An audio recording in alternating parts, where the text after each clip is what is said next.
What's up, guys? Welcome back to another video. If you guys are new here, my name is Jake. Welcome back to the JD Cars Automotive YouTube channel. If you've yet to do so, please go check us out at jd-cars.com. Follow us on Instagram at jd.cars, and please be sure to subscribe for more BMW content. Today on JD Cars, we're going to be installing a set of F80 paddle shifters on my BMW F30 over here. If you guys are new to the channel and you're not familiar, this F30 335 has an F80 body kit on it and a carbon fiber hood, so a lot of people mistake it for an M3, but it was a fun project, and today we're going to be installing a set of new F80 paddle shifters. Let me show you why. This car was originally a Sportline vehicle, as you can see from the red accents, the red stitching on the seats and whatnot. This was originally a Sportline vehicle with just a basic Sportline wheel, but as you guys can see, I've since upgraded it to an M Sport steering wheel, which many of you guys know I love the beefy feeling of the steering wheel, but the one I purchased off of Facebook Marketplace didn't come with paddle shifters. So today we're going to be retrofitting a set of F80 paddles onto this wheel. So we'll get this puppy started up here. Oh yeah, nice cold start. I'm gonna go grab the keys for the 550, pull that thing out, and pull this thing in there.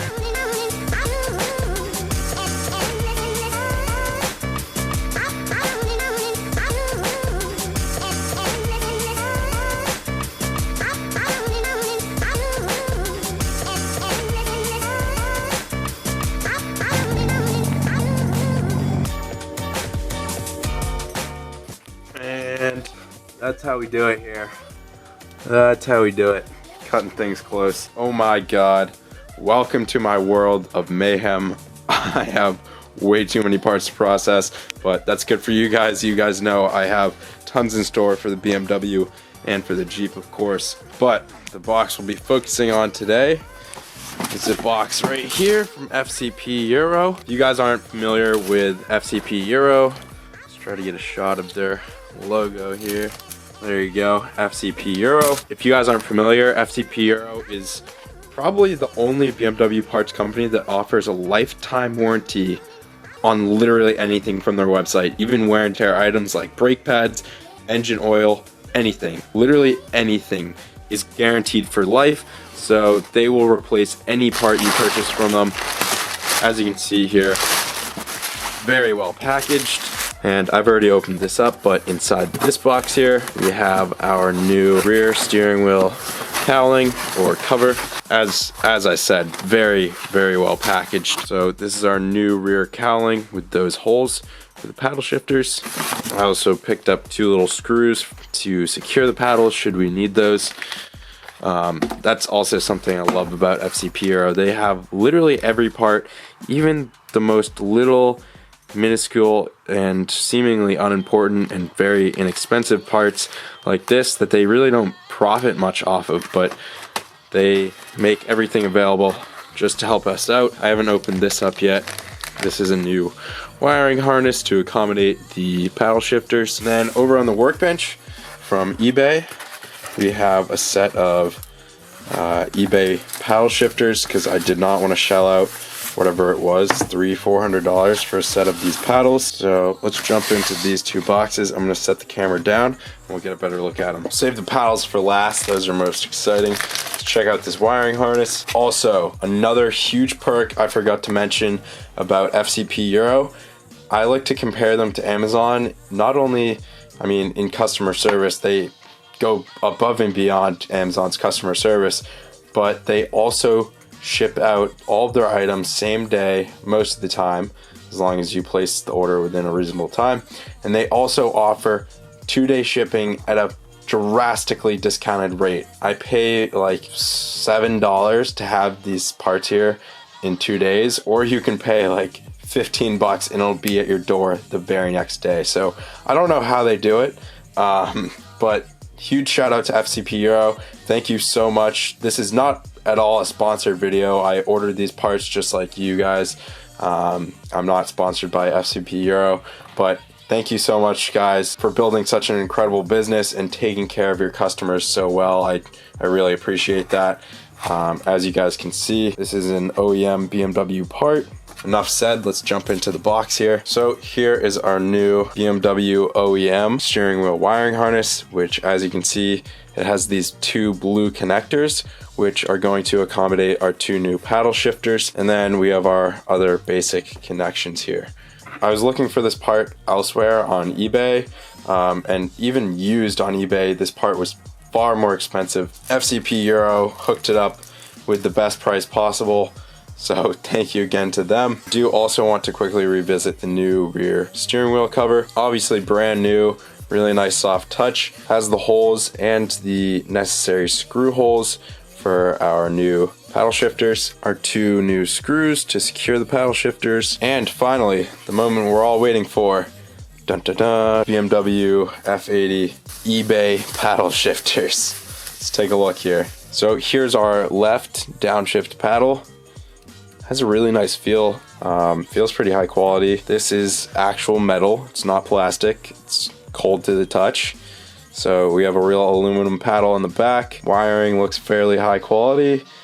Connector looks up to OEM standards here. So it looks good. Pull the other one out here. So we have our left and right appropriate symbols on there. Honestly, very happy with the quality of these. I believe I paid like 60, 70 bucks for these on eBay. Super happy with the quality of it, and yeah, let's jump into this install. First things first, we're gonna come over to the trunk, pop it open. Before working on the steering wheel, it's important to disconnect the battery. Take a 10mm socket, and we're gonna disconnect one of our battery leads here. Pull off your battery lead, and then take a microfiber or a rag, put it over that battery terminal so it's impossible for your battery lead to make contact. And then because we have an electronically actuated trunk, it's a good idea to take microfiber through here, just make a quick little loose knot. That way our trunk can't close. Somebody accidentally tried to close it. Now for our next step, you need to remove the airbag here. Grab yourself a couple different size flathead screwdrivers, and then locate the little hole on the side. You're gonna insert your screwdriver straight in there. Basically what you're trying to do when you insert your screwdriver here, you're trying to press a release spring. And I've just released this side, so I'm being careful to not let the left side fall back into place. But I'm gonna keep that held out with my left hand, and then I'm gonna go over to the right side. There we go. Trust me, I know from experience, watching somebody do this on camera and just trying to believe them, saying like, oh yeah, just stick the screwdriver in and you'll be able to release it. I know, it's a lot easier said than done. I'm gonna show you guys here after I disconnect my airbag. Just gonna set this carefully aside. Now show you a lot better what I was talking about here. Flathead screwdriver.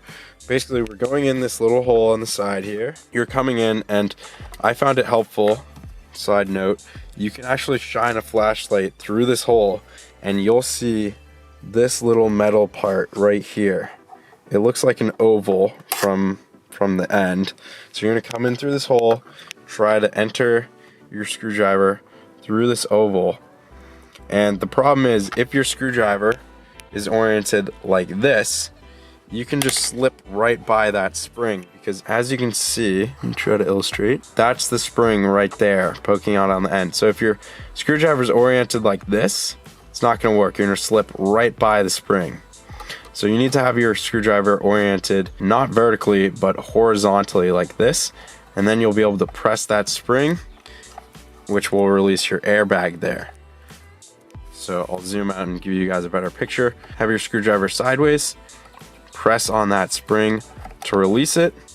You'll release one side, and then you'll repeat the same process on the other side. So I hope that explanation helps you guys. That's the best way I can figure out how to explain it. I know it's really frustrating, and it definitely tries your patience. Just stick with it, and I promise you'll get it. Next step here is going to be removing this 16mm center bolt retaining the steering wheel. Got my ratchet, little extension, and 16mm socket. Hold the wheel still with my legs here. Okay, break that loose. remove that 16mm. We'll unplug our other steering wheel connections here, and then we can just slide off our wheel. Now, if you guys are concerned about your wheel being misaligned when you reinstall it, you need not worry about that, because there's a little tick mark right here at the bottom of this shaft, and then on the steering wheel there's a corresponding tick mark right at the bottom there. And as you can see, the wheel is actually keyed, and so is the shaft on the bottom here. You see that large flat spot right there? That will not allow your wheel to be oriented improperly. It can only go on one way. I'll demonstrate right here. The wheel will not go on in this orientation. I have to pull it back off and put it in correctly for it to slide on. And at this point, I do want to make a quick note. This tutorial is assuming that your car is pre-wired for paddle shifters. I know for a fact my car is pre-wired because my previous steering wheel, my sport steering wheel, did have paddles. So I know that my car is wired for paddle shifters. Now, if you're not 100% sure about this, I highly suggest checking out Brian's video at Keys Motorsports. He made a similar video covering the same retrofit, and he goes into a great amount of depth regarding every detail, including the wiring. So if your car is not equipped and pre-wired for paddle shifters, you don't have to worry about that either. You can easily do so with some 22 gauge, 24 gauge wire, which basically just involves running a wire from our steering column through the dash and over to the passenger footwell. So without any further ado, let's go over to the workbench and get working on retrofitting our paddles. So first and foremost, we're going to take a T20 Torx. We're going to remove the 3 screws on the back of the steering wheel. Of course, we won't be reusing this back plate, but we will be reusing these 3 fasteners, so hold on to them. In addition to removing those, we have to remove 2 T20s on the inside of the steering wheel here. Hold on to these as well. And we can now remove the trim as well as the buttons. So pull that off. We can pull off our buttons. Carefully remove the wiring as not to damage anything. And to be honest, it might be a good idea to pull out your phone here and take a quick snapshot of how the wiring is routed so that we can reroute it and make sure it's properly routed and everything's neatly tucked away. You need to disconnect this ground, and pulling off this back plate will make things a little bit easier as far as disconnecting this, and we actually have to remove this entire connector and migrate it over to our new back plate. Flathead screwdriver here. Okay, we can now set this aside. We won't be reusing this, as I said. And if you want to make your life a little bit easier here, we can disconnect this connector and this connector here, and we'll just take all of our wiring and buttons and set it aside for now. Pretty interesting to see the inside of the steering wheel. I don't think this is on every steering wheel, of course, but this steering wheel must have come from a car that has lane assist, because as you guys can see here, there's this little module here, a little motor and a little like unbalanced weight. And if you've seen the inside of a smartphone, you'll know that's what makes your smartphone vibrate. This is a larger scale version, of course, and that's what causes the steering wheel to vibrate. But anyways, we're now going to get working on mounting up our new paddle shifters here. This is the little window in which the wire goes through, but we obviously don't have a hole. We don't have a hole for our screw. We're gonna have to drill that hole ourselves. Now, the best way to take care of this is we're gonna take our new back cover, and that slides nicely into place, as you can see. And then we're gonna use any method you'd like, really.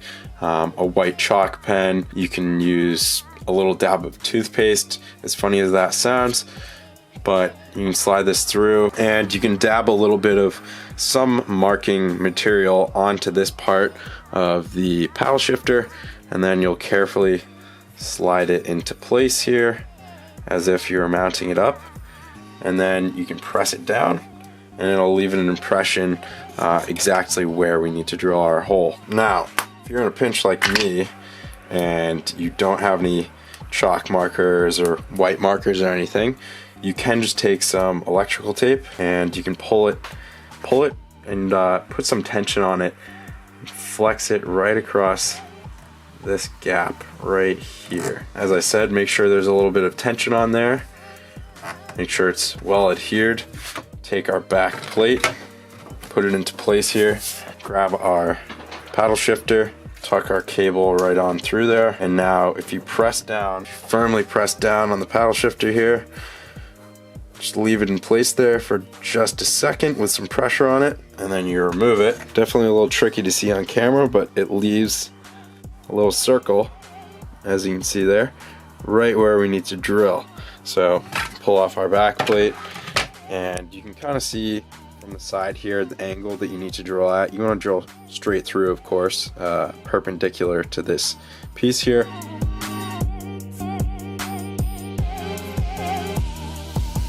And grab our back plate here, toss that on there, feed our wire through, pray that our hole lines up. The hole for mine does in fact line up, I just verified, but if you guys look at it here, our paddle still doesn't really sit flush on here as it should. So we're again going to take some electrical tape. We're now going to put it over this little nub right here, wrap that around, adhere it. We're now going to be drilling and accounting for this little nub on the back of the paddle shifter that protrudes out. That's what's going to prevent us from getting a nice flush fit. So we're going to put our back plate back on here, feed this right on through, and like before, firmly press down and hold. Okay, pull that off and left a nice mark right here. Now I'm gonna use the same drill bit. FYI, just for your information, this was a 5/16 hole that I drilled here. Now I'm gonna use the same bit, and I'm gonna make kind of a little indent right here. I'm not gonna drill all the way through simply because it's not necessary. All right, with that hole now drilled, put our back plate back on, feed the wire through, get the paddle shifter lined up, and as you can see, we closed that gap and it now sits very nicely as it should. You can play around with this and make adjustments as needed until you're happy with the fitment. I'm happy with the left side here. Now I'm gonna repeat the same exact process over on the right side. All right, with your holes now drilled, you're gonna have a million metal shavings everywhere. But at this point, we can now reassemble the wheel, replacing the factory wiring harness here. So we're gonna unplug this connector here.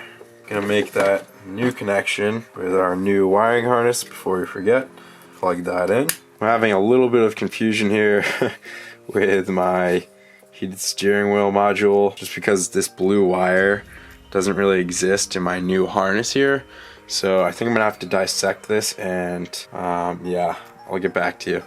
All right, wow, I just made a big realization here. Dum-dum. This connector, the blue wire I was just talking about, plugs in right here. There's no soldering or anything required. I'm just an idiot. So get that plugged in, of course. Other end plugged into our buttons, our steering wheel controls. Get this plugged in to heated steering wheel module. Even though I don't think my car is equipped, I'm gonna plug in the vibration module, reattach our ground. There we are. And that takes care of everything at this point. We get our buttons somewhat situated and into place here. And at this point now, I'm going to take my back plate. I'm gonna slide it on here, mainly for the purposes of routing wires and getting everything neatened up, but I'm gonna put that back plate on. I'm gonna take one of our T20 screws, and I'm gonna do this while keeping the wheel oriented like so. I guess you can do it like this, just by sandwiching the button and the back plate between your fingers. Get that screw in there, tighten it down, make sure we close that gap right there. Do the same thing over on this side. There we are. Now we'll have a little bit easier time getting all of our wires into place here. Slip the wire on through there. Now we'll take our two new screws, take our 2 new screws from FCP Euro. I'm glad I got these because they were not included with the paddles. I was about to say, we'll now take this screw and send it on through, but it appears the 5/16 hole is just too large for the head of this screw. So I'm gonna have to find myself a little washer to make this work. All right, grabbed a washer from the spare hardware bin. Now drop our screw right in there and we'll screw that into our new paddle shifter. And we have a paddle mounted up just like that. That's awesome. Bam. Looks like it came on there.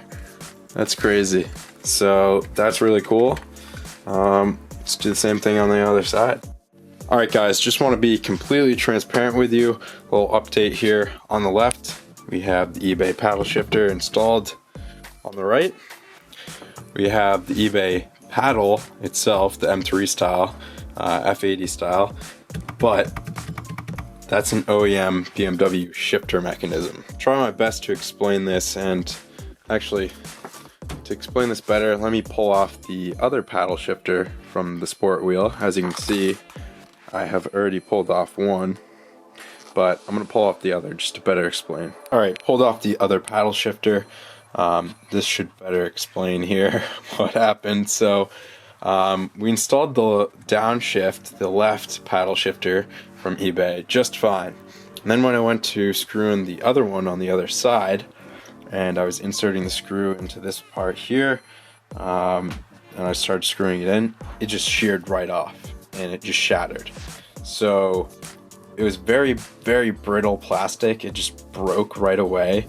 I wasn't even using a drill. I was using my hand driver for my torques. So moral of the story here, you get what you pay for. That's why the BMW paddle shifters cost more, I guess. But on top of that, I think this kind of presented a good opportunity to actually compare them right side by side. I'm sure I'm first person on YouTube to be comparing the two on the same wheel. So eBay paddle shifter on the left over here, and OEM BMW shifter over here. Now just listen to the noise.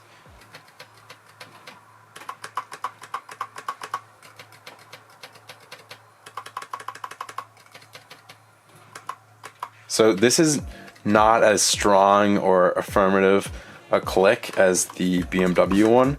The BMW one's a really like nice, clean, notchy click, and you can tell you're clicking it. This one, yes, you can tell you're clicking it, but it's kind of more soft and not as responsive as this one. So I don't know, kind of a blessing in disguise, I guess. I knew all along that I could rob the paddle shifters off of my sport wheel, but I didn't really want to do that because I knew I would either be selling that or putting it on my F30 when it comes time to sell it if I really customize this wheel and I like it. But that's all right. I'm just gonna rob the BMW OEM shifters, put them both on here. I'm gonna get this company to send me a replacement, and then those ones will go on the sport wheel. All right, so I just swapped out both the paddles, both BMW shifting mechanisms now. We can go ahead and get all this wiring situated. Also, I should probably take this into account.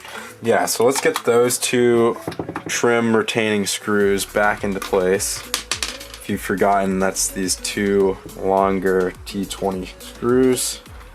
Make sure this is all out of the way of the airbag and that we just have our two connectors, this one going here and then this one which is going to go right up there. You can now bring this back over to the car and, oh wait, forgetting one screw, and that's the little T20 that goes down at the bottom of the wheel here. And that's it.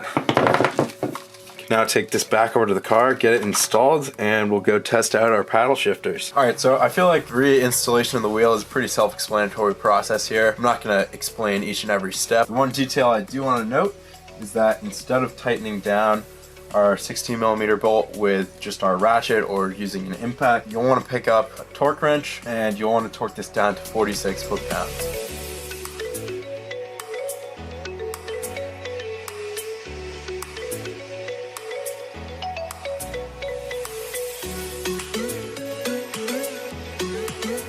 Whoa bang. We got paddle shifters, baby. Hell yeah. That's so sweet. I'm so excited. Let's go take this thing for a rip.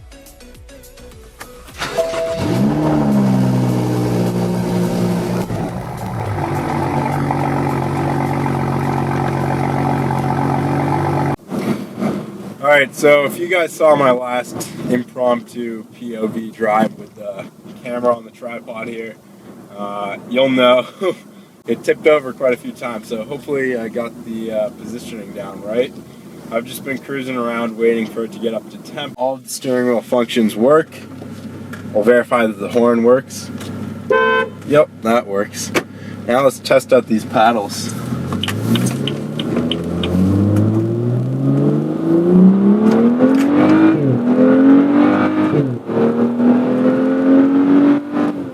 Oh yeah, great to have the paddle shifters back, let me tell ya. Oh my god, I missed these things. Just makes it so much more fun to drive. I mean, yeah, this does the trick, but being able to keep both hands on the wheel, going through the corners and whatnot, bang. Love that.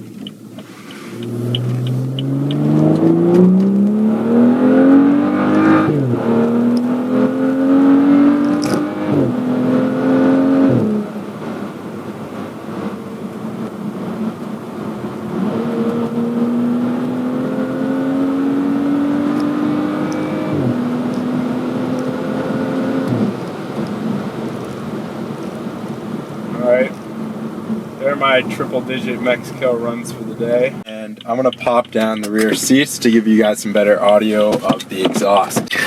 Don't know if you guys knew about that, but Adam LZ talked about that in his 335, and I totally agree. Makes things sound a whole lot better.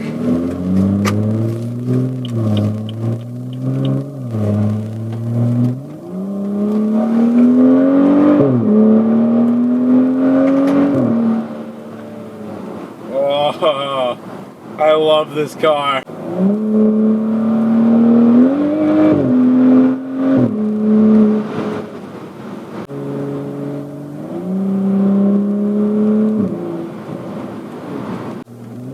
One last pull here.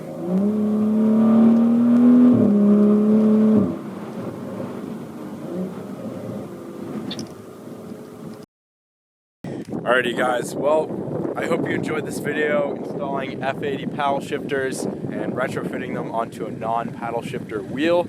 Jesus, it's really cold out. Thank you guys so much for watching. I hope you enjoyed this video. If you did, please go smash that like button. Definitely be sure to go leave some suggestions below for future BMW videos. Please subscribe for more BMW content. Thanks for watching guys. I'll see you next time on JD Cars.